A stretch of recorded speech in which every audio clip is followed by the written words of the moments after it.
Hey, welcome to Beta Reading. I'm here to bring you free sci-fi and fantasy audiobooks. New chapters drop every day. If you're into it, subscribe and stick around. Going Live, Book 1, Part 1. All books are free on YouTube. Big thanks to everyone who subscribed. Synopsis. Adam's life ended on a cliffside. One moment he was camping with his girlfriend. The next, gunshots, her body falling, and him thrown from a cliff into darkness. He should have died. Instead, he woke up aboard Spector, an ancient starship that healed his broken body and offered him a deal. Become its operator, and the stars are yours. But Adam isn't leaving Earth. Not yet. Not until every person responsible for that night is dead. There's just one catch. Spector's systems are linked to a universal broadcast network. Every move Adam makes, every kill, every breath is being live-streamed to billions of viewers across the galaxy. He didn't ask for an audience. But now that the universe is watching, he's going to give them a show. Going Live, Chapter 1. That's the tent set up. Now we need firewood and water, Adam said happily as he stepped back and admired their handiwork. It looks lopsided, Jenny remarked as she stood beside Adam and inspected the tent. Really? Adam asked. No, I'm just kidding, Jenny replied as she nudged his shoulder while sticking out her tongue. Why you? Adam replied in fake anger as he went to grab her, but Jenny immediately avoided his grab while giggling. For the next few minutes, Adam chased Jenny around the clearing they had chosen to camp in, while her beautiful laughter rang through the trees of the forest. The two of them were scheduled to begin university in 3 days, and they thought it was a good idea to get away before they became swamped with study sessions, lectures, and parties. They had been dating for a couple of years now. They first became friends when Jenny transferred to the same school that Adam attended. Her beauty and friendly nature immediately made her the center of attention as everyone befriended her. All the girls wanted to hang out and gossip with her, while all the boys wanted to become her boyfriend.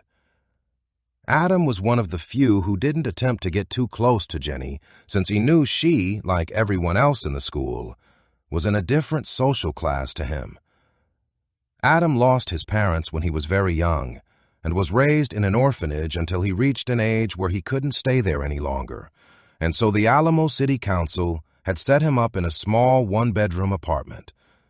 When he wasn't at school in class, Adam was either studying or working his part-time job, since the council didn't supply him with nearly enough money to survive on, something he thought was strange, but as an orphan, most were unwilling to investigate the matter too deeply for him, while those who did came back saying everything was normal. Adam only managed to get into the same high-class school that Jenny eventually joined because of his excellent grades, which granted him a scholarship. Unfortunately, because of his background, he was bullied from day one. Jenny was one of the few people who didn't look down on his situation or bully him after she transferred into their school. In fact, she would often approach Adam and ask him for advice on their recent lessons, something Adam found strange since Jenny was as smart, if not smarter, than he was. Eventually one day, Adam broached the subject with her, and she admitted with a blushing face that she had done it to spend time with him. After that, the two started spending more time together, something that surprised the other students while also angering a select few. Eventually, Jenny had asked Adam to be her boyfriend, and so the two of them had started dating. Many rumors started to spread around the school after they started dating, saying that Adam must have tricked her and the like, while the bullying he received only intensified from those who were jealous of him dating Jenny. They were mainly the sons of rich and powerful families, and they always made sure to only bully him when Jenny was not around and never to physically harm him, so there was no real proof in case Adam decided to tell Jenny about it. Adam never did tell her, although he had a feeling that she suspected something was going on. Eventually, their school life ended, and they both got grades good enough to get them into Hopkins University, one of the best universities on the Western continent. Soon, Jenny stopped fleeing from Adam and allowed herself to be caught before kissing him for a few moments. As they broke the kiss, Jenny stepped back before saying, "You go collect some water from the pool up near the waterfall. I will collect some firewood." "Yes, ma'am," Adam saluted, making Jenny giggle, before he picked up a large, empty water bottle and headed off in the direction of the waterfall. "Be sure not to fall over the edge," Jenny called after him as Adam entered the trees. This wasn't the first time the two of them had camped in this spot, so he knew the direction towards the waterfall. Unfortunately, so did a group of other people who had been watching their playful antics while hiding between the trees. Adam reached the edge of a river and followed it for a few moments until he reached the top of a waterfall and could hear the water crashing into the basin below. Adam looked out over the waterfall at the forest as it stretched into the distance. He had always loved this view, which is why Jenny had jokingly warned him not to fall over the edge because she knew he would come here to collect the water. As he bent down at the edge of the river and started to fill the water bottle, a sudden noise behind him caused Adam to turn and look over his shoulder with a smile as he thought Jenny was probably trying to sneak up on him. Unfortunately, it wasn't Jenny, but a group of half a dozen men, all wearing military gear and carrying what looked like pistols strapped to their legs. "What?" Adam began to say, but two of the military men pounced on him and pinned him to the ground before roughly pulling him up to his feet while they kept a tight hold of him. "Hello, Adam," a voice Adam recognized and hated said in a mocking tone. From between the trees, a tall, handsome young man appeared. "Victor, what do you want?" Adam asked. Victor Morose was one of the main bullies Adam had to put up with all through school. He came from the Morose family, one of the 5 biggest and most influential families on Earth. His family practically ran the Western continent. "I'm here to dispose of an eyesore," Victor said as he held out his hand to the military officer next to him, who quickly handed him a gun. "You're going to kill me?"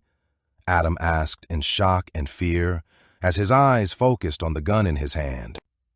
"I warned you to break up with Jenny and stay away from her. She is too good for you.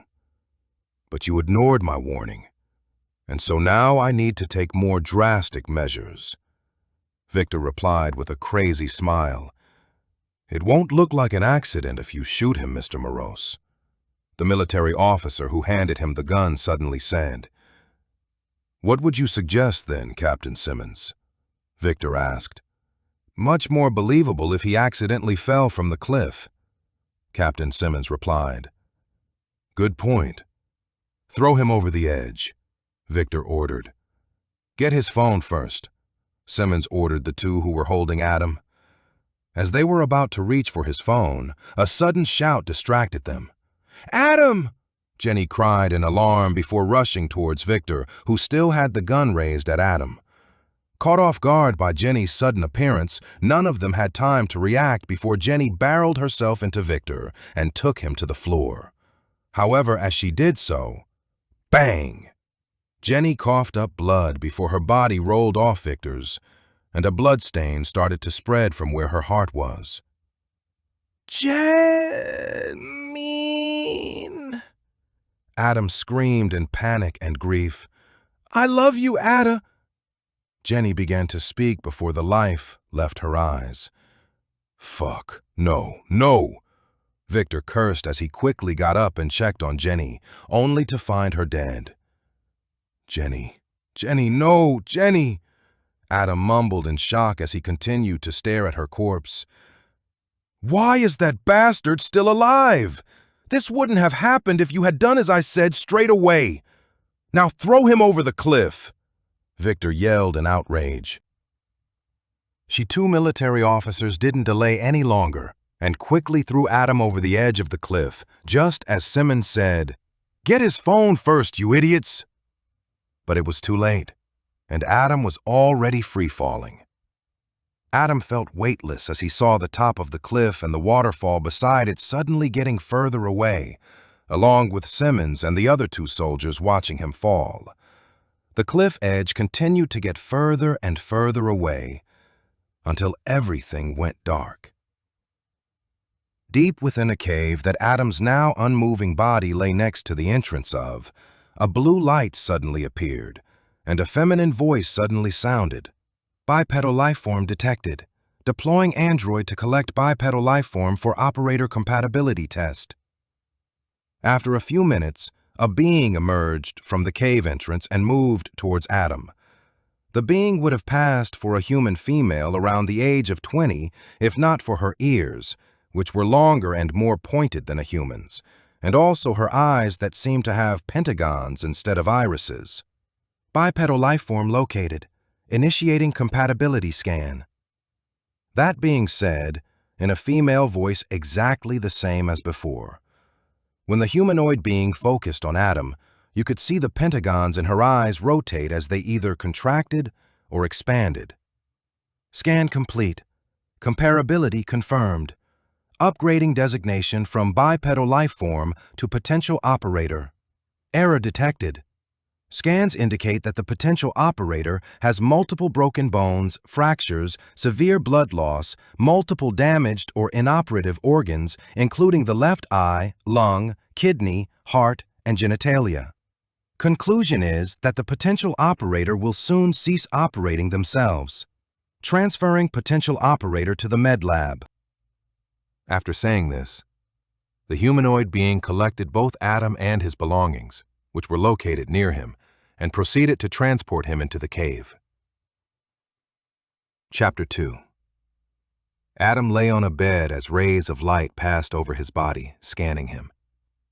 If Adam were awake and able to view his surroundings, he would be shocked at how advanced everything appeared, and would suspect that someone had iseki'd him into a sci-fi reality or something. The medical bed he lay on was hovering in midair, while holographic screens kept appearing, showing the results of different in-depth scans. Insufficient data on the potential operator species to administer medical recovery. Beginning genetic scan and cross-referencing with genetic species database for closest genetic match. Scanning. Scanning. Scanning. Scan complete. The species with the closest genetic match to the potential host is identified as Terran. Genetic match score, 53%. Insufficient genetic match score for successful recovery. Processing alternative recovery method. Processing. External low-band communication detected. Analyzing. The humanoid being who had brought Adam here suddenly moved towards Adam's belongings before searching through them until she pulled out his phone. The humanoid being's index finger seemed to morph until the tip resembled a micro USB connector, which she then connected to the phone's micro USB port. Connection established.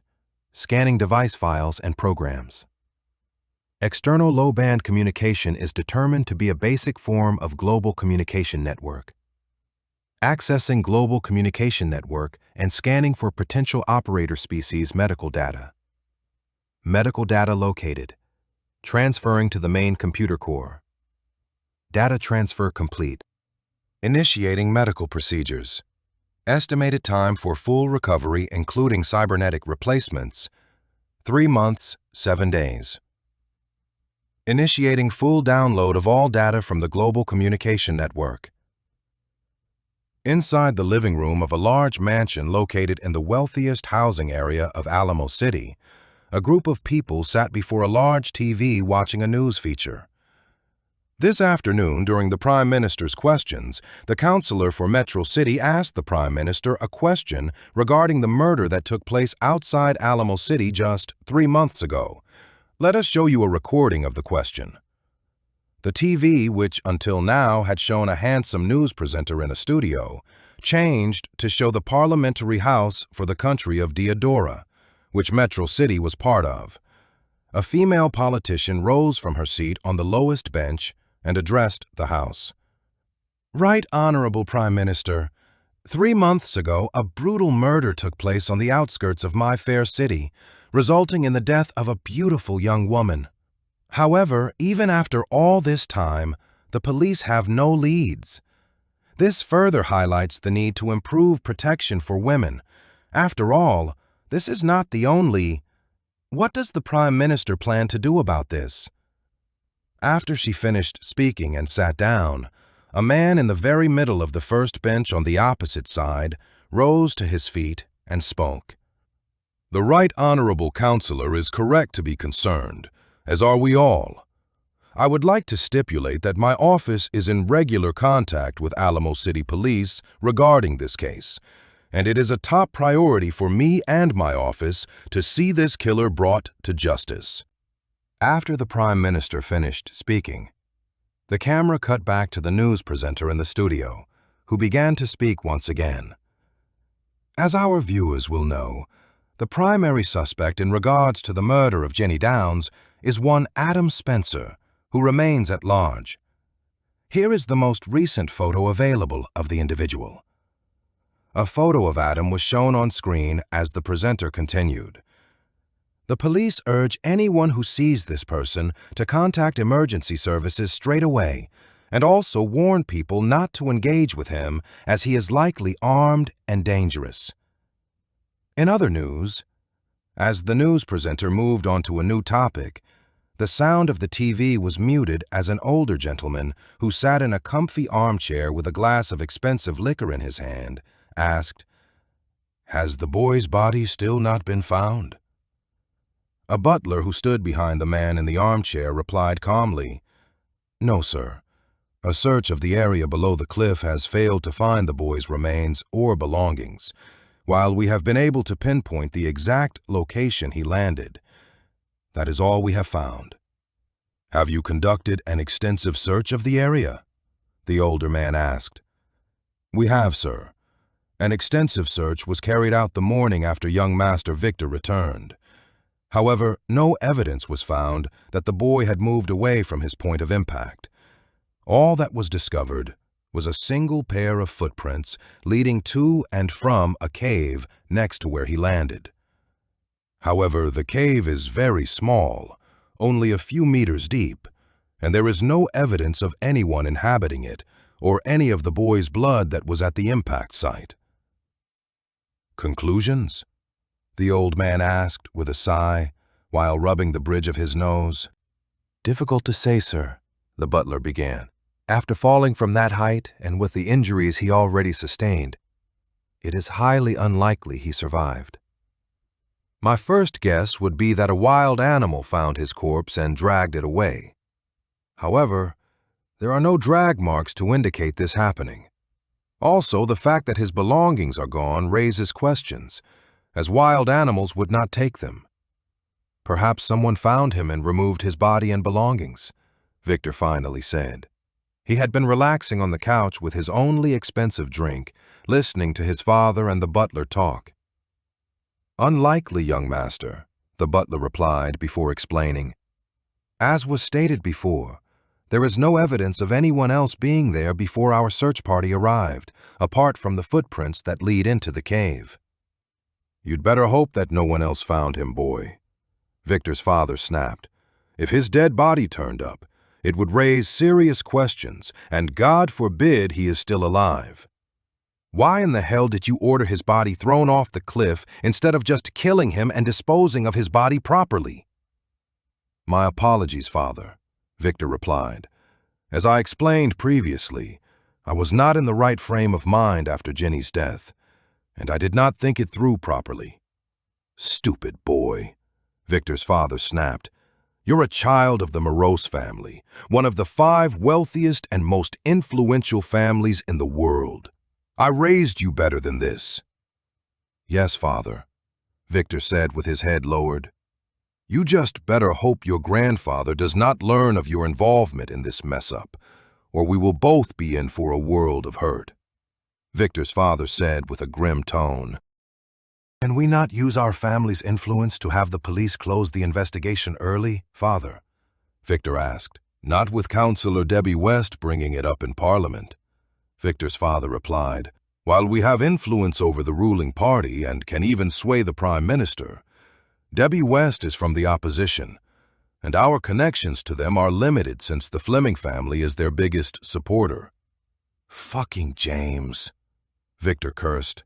I understand your dislike for James Fleming, my son, as he is your rival, just as his father is mine. However, remember to control your temper and not allow your dislike for the boy to show in public, Victor's father advised. Yes, Father, Victor responded. Good, Stephen. Continue the search for that boy, Adam. We need to find him before anyone else, including anyone from our own family, Victor's father ordered. Of course, sir, the butler replied with a nod. Ugh. A deep groan came from the medical table as Adam regained consciousness. What happened? He asked out loud as he opened his eyes and blinked, trying to focus them. Your body was in a critical condition, and if it weren't for the medical treatment I provided, you would have ceased to function. A voice that seemed to lack emotion replied. I see. It seems I owe you my thanks for saving... Wait, is Jenny here also? Did you manage to save her as well? Adam replied expectantly. I possess no knowledge of this, Jenny. You are the only life form present. The emotionless voice replied. No, Jenny, please, Adam replied as he covered his face with his hands and started to cry. As he broke down, Adam muttered through sobs about what had happened to Jenny, reliving the incident while also cursing Victor for killing her. After a while, Adam finally calmed down enough to lie there in silence for a moment before saying, Sorry about that, and thank you once again for providing me with medical aid. Gratitude is unnecessary. I did what I did as I require your assistance. Assistance that you would be incapable of providing if you ceased to function, the emotionless voice replied. Adam frowned as he heard the response, finding it and the lack of any emotion in the voice strange. He turned his head to the side and looked towards where the voice was coming from, before his eyes widened in surprise. Before him stood a stunning blonde beauty with curves in all the right places. She had the perfect hourglass figure, as if she were purposefully designed and made to be the perfect beauty. However, the strange thing about her was her long, pointed ears and her green eyes that had pentagrams for irises. An elf? Adam mumbled in surprise and confusion. Negative, the elf said in her emotionless voice before continuing. I am the android counterpart of Spector's hyper-advanced artificial intelligence. I was, however, modeled after the creators of Spector, the Solarians. Android, artificial intelligence, Solarian elves, Adam mumbled as he tried to get his head around what he had just heard. After a few moments, Adam focused himself and managed to ask, You said that you require my assistance? I can't imagine what for, considering how futuristic and advanced this place and you yourself are. Spector is a need depart. And in the 1,312 years since arrival here, you are the first bipedal life form capable of performing said function, the android responded. Wait, what exactly is this Spector you keep talking about? Adam asked as he sat up on the bed and looked at the android. Spector is this, the android replied before dozens of holographic screens appeared around Adam. What the fuck? Adam cursed in shock.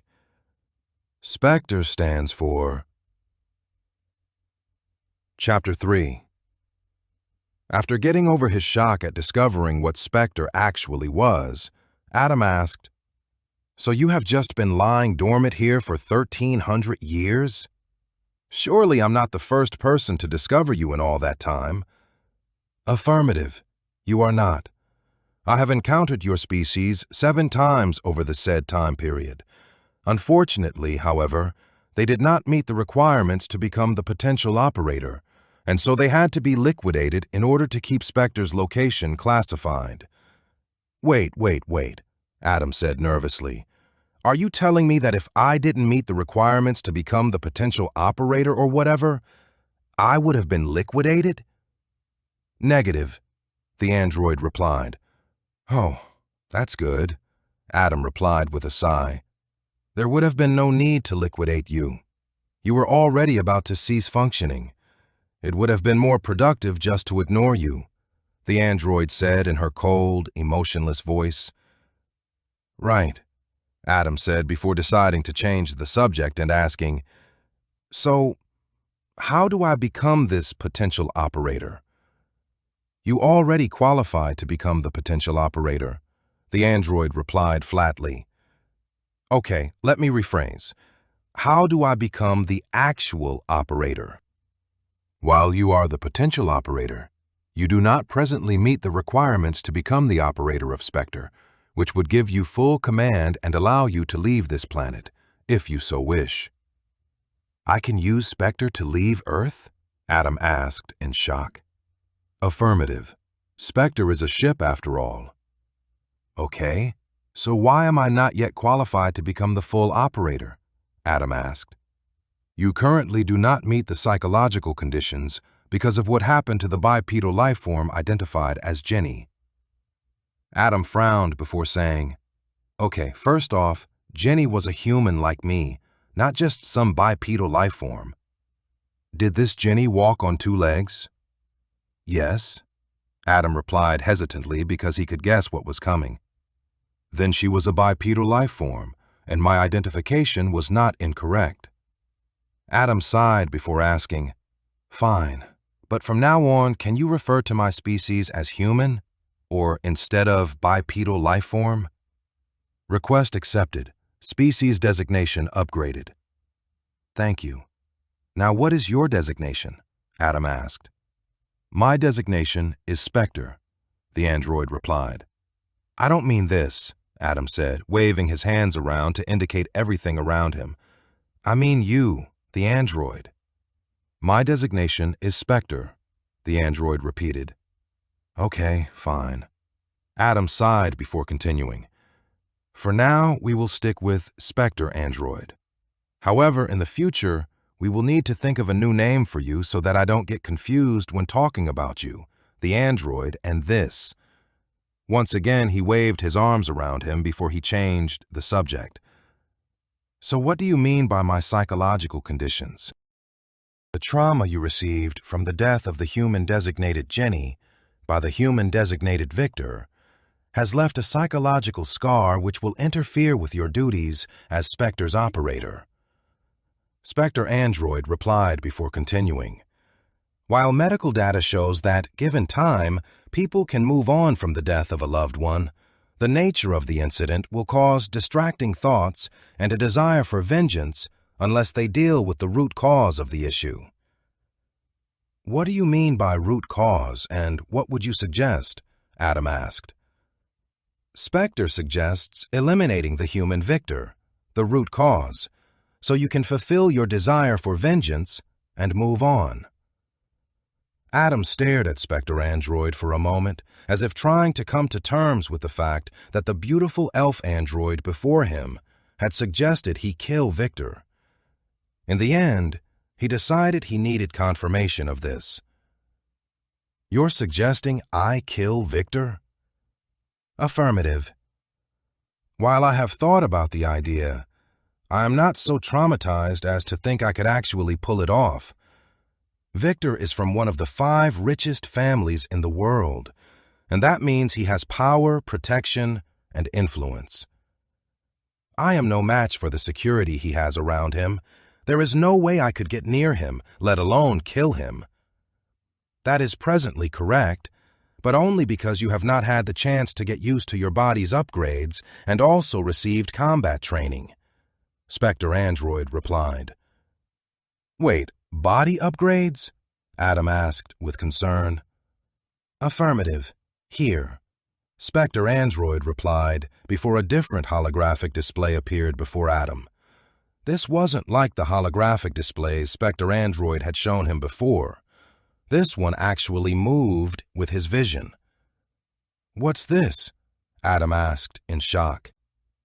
The retina of your left eye was damaged beyond repair, so a replacement prosthetic eye was manufactured and installed.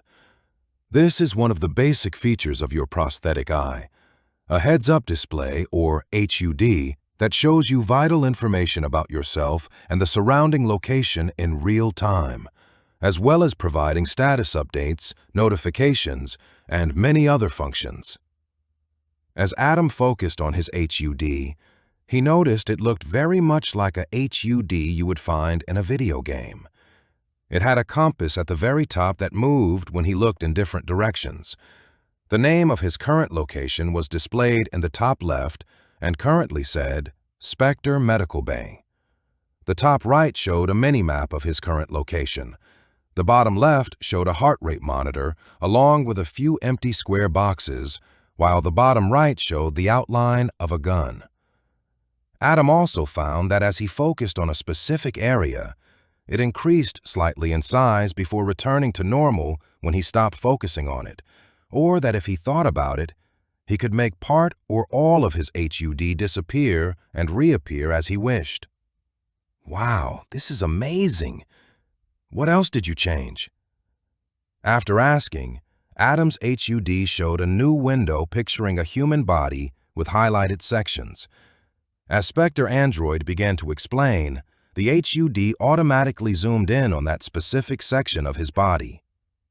"Your lungs have been replaced, and with these new ones, you will never run out of breath when running or doing other heavy activities that require heavy breathing.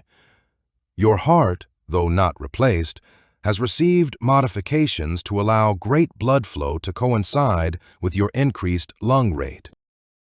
A neural implant has been installed in your brain to allow the other replacements and upgrades to function, as well as providing a substantial increase in your memory and brain processing capacities.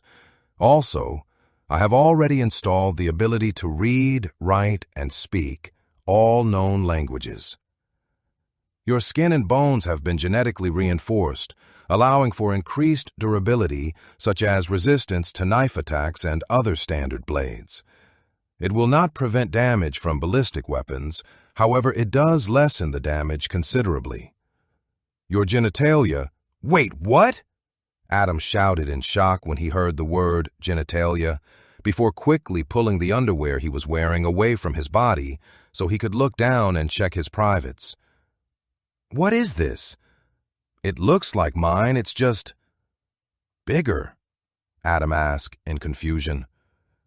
"Your genitalia needed some minor repairs to the damage it received," Spector Android repeated, before continuing as if not caring about the interruption.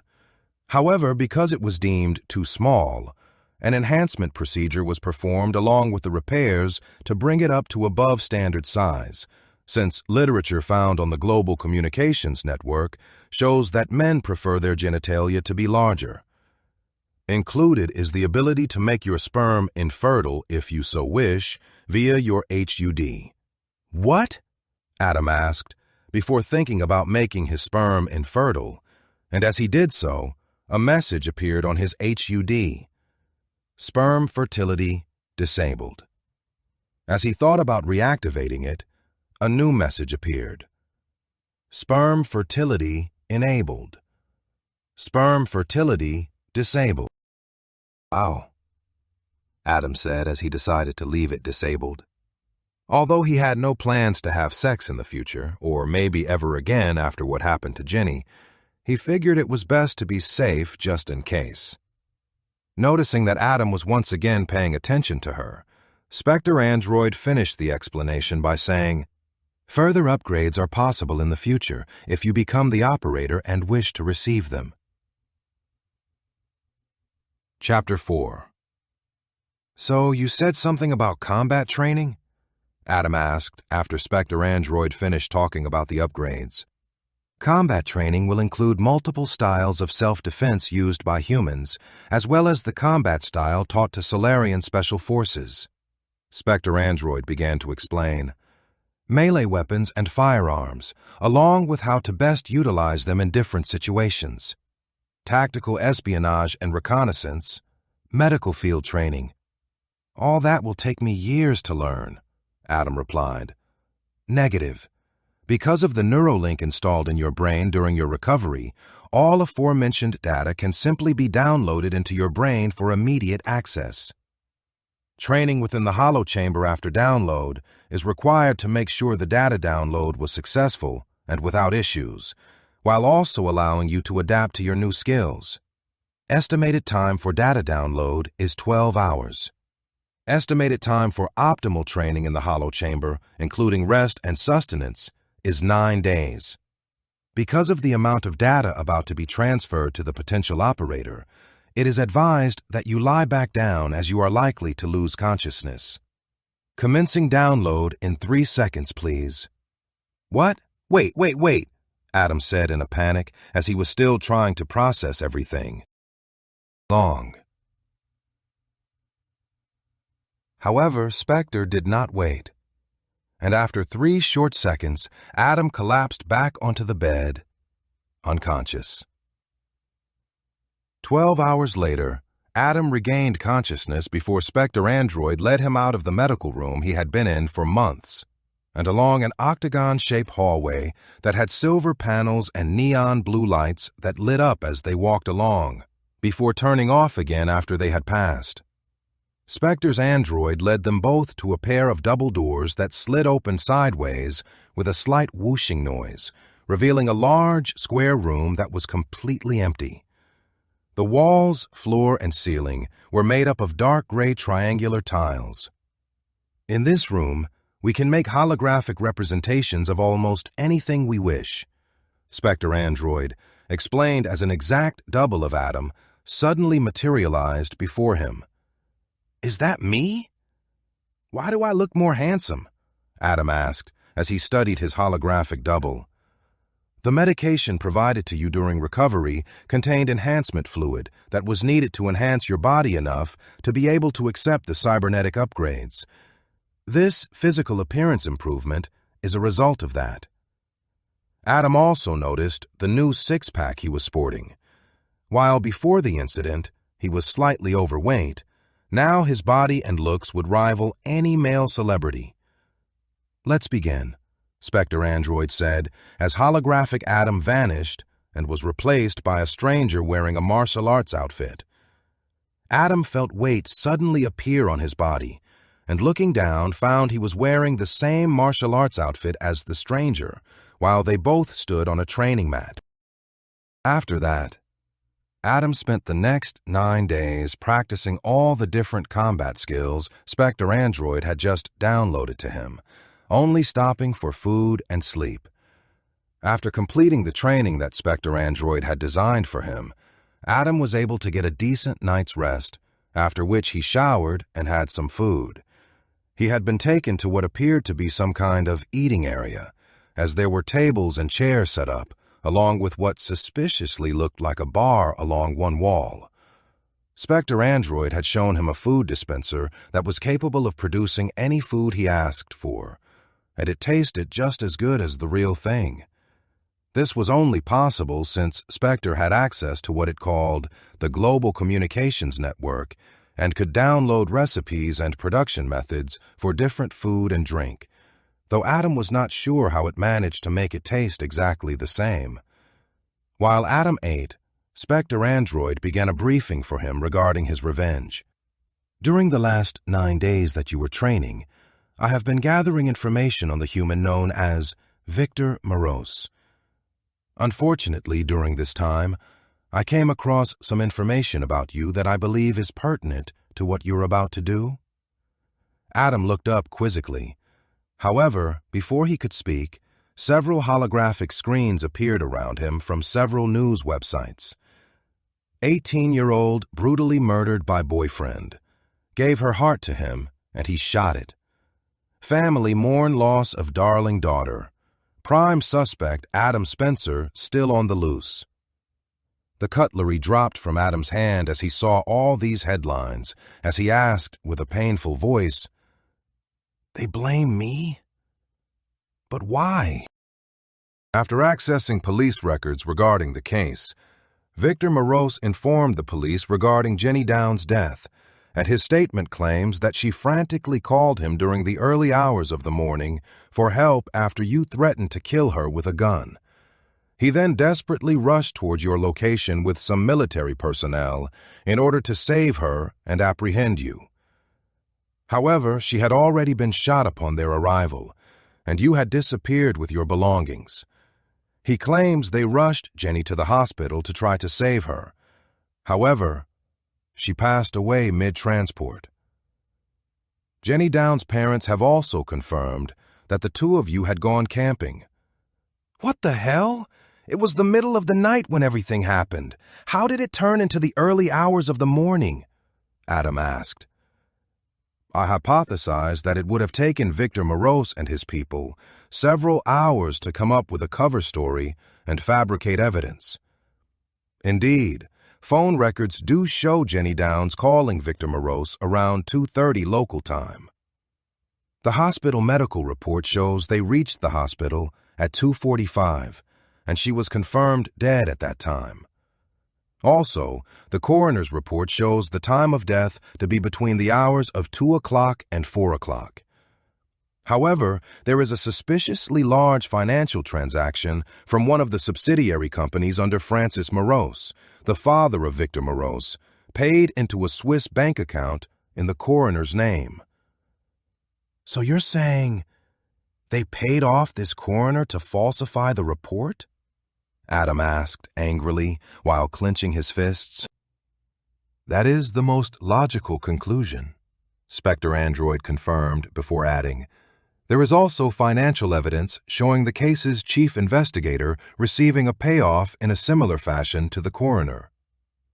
Because of them paying off the chief investigator and the Morose family being one of the richest families in the world that broadcast a positive public image by donating to local charities, providing local jobs and the sort, it would seem that even though the police claim they are still actively investigating this as a high priority, they are in fact doing just enough to make the public think that, while actually doing nothing at all. This is the problem with the rich and powerful, Adam spat. If they have the connections, they can make any trouble go away. Looks like Victor isn't the only target on my list. As he finished speaking, a window appeared before him on his should. Revenge targets. Primary target, Victor Morose. Secondary targets, Francis Morose, Victor's father, Justin Phillips, coroner, Sarah Sanders, investigator on Jenny's murder case, Donald Simmons, captain in the military. The chief investigator is a woman? Adam said, but then made no further comment regarding it. Correct. Additional targets may be added to the list if they are found to either be involved in covering up the murder or in protecting any of the targets already on the list, Spector Android stated before asking, Are you ready to go through your equipment? Yes, Adam replied.